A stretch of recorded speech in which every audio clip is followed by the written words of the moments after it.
Holy tzaddikim and tzaddikot. Hope everybody's doing great. For those of you that are in college, I just want to wish you tremendous hatzlacha. Do great things, make good decisions, surround yourself with great people. Set goals for yourself. What do you want to accomplish this week? What do you want to accomplish this month? Going into Rosh Hashanah. Set those red lines as to what not to allow yourself to do. B'ezrat Hashem be matzliach, and of course, if I can help in any way, that's what I'm here for. Okay, there's so much going on in this week's parsha, Teitzei. There's so many different topics, but I just want to talk for a moment about the mitzvah of shiluach hakan, to shoo away the mother bird. Here's how it goes: a person wants eggs. Who doesn't like eggs? So a person wants eggs, right? And he sees eggs inside of the nest, but the mother is sitting there. The mother bird is sitting there. There's a mitzvah to shoo away the mother bird before taking the eggs. Why? What's behind this? So that we don't cause the mother bird more pain to see her eggs being taken away. Right? The sensitivity that the Torah is showing to the mother bird, to a bird, so that the bird doesn't experience the pain of having the eggs being taken away in front of its eyes. I have to tell you, we live in a crazy world. You guys know this. If you weren't sure about this, the last 11 months has certainly proved that we live in a crazy world. And sometimes in the crazy world that we live in, we are exposed to things that desensitize ourselves, right? We make us less sensitive, whether those things are have to do with blood or God forbid, death, or just our exposure into other people's lives. We, seeing what everybody's doing on social media and what everybody's eating, it really makes us less sensitive. We're jaded to so many things in life. And here, the Torah is pointing out the nuance of sensitivity that we're supposed to have. Even though you're going to end up taking the eggs, if you can cause a little bit less pain to the mother bird by shooting the mother bird away, you should do that. If there's something you can do that causes a little bit less pain, you should do that.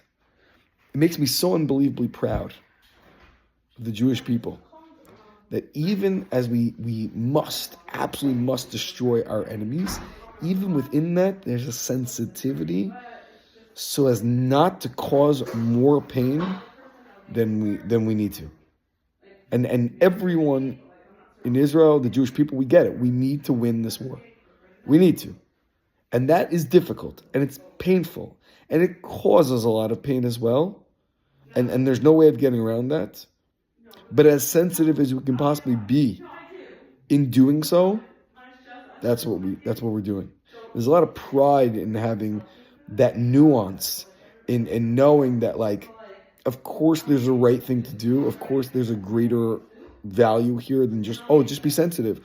We should just be sensitive. No. There's a greater value here. We need to win, right? And in the case of a shiluach hakan, there's a greater value here, and we need to eat. You need to have the eggs. But even though there might be a greater value to the sensitivity, we still hold that as a value. And let's go out of this nuance. How many times, if we actually analyze our day, how many times could we find a place, a conversation, a situation where if we really were focused, we could have been more sensitive, could have been more caring? Maybe we said something that showed off a little bit about something that you own, some money, that you have that someone else doesn't have. Or maybe you made a backhanded comment that you didn't even mean to, you weren't trying to be nasty or mean, but backhandedly it maybe came across that way. The Torah is making it very clear that we should try our best to be as sensitive as possible, as careful as we possibly can with someone else's feelings. It came up again this week.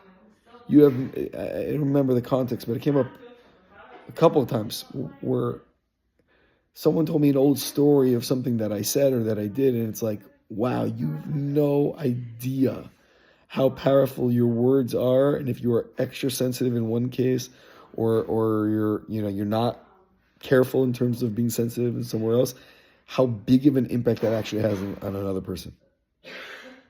Someone spills something on you, and your immediate reaction is not to get upset at them, even because it wasn't on purpose. Even though it's annoying. It's okay. It's okay. It's fine. It's no big deal.